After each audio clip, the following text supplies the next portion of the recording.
Yeah.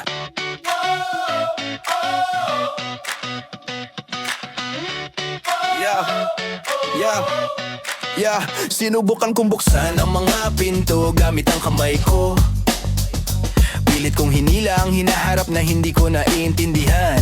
Yeah. Isinuot ko ang ambisyon na para medalya ng karangalan. Hindi ko na mamalayan kung gaano kabigat yun sa paglalakad ko. Yeah.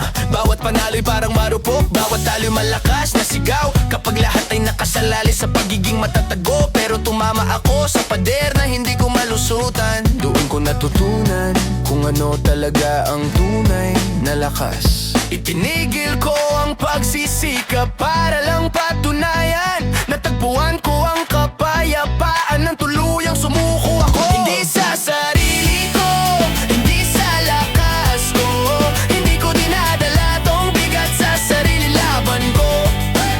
Kung mahaba ang daan at mataas ang halaga, nakatayo ako sa katotohanang hindi nawawala. Hindi sa sarili ko, nasa biyaya ako. Yeah, natutunan ko ang pagkakaiba ng pagmamaneho at pagtitiwala sa paghahabol ng kontrol at pag-aaral na magpahinga. May mga bagay na lumalago lang kapag ikaw ang lumayo.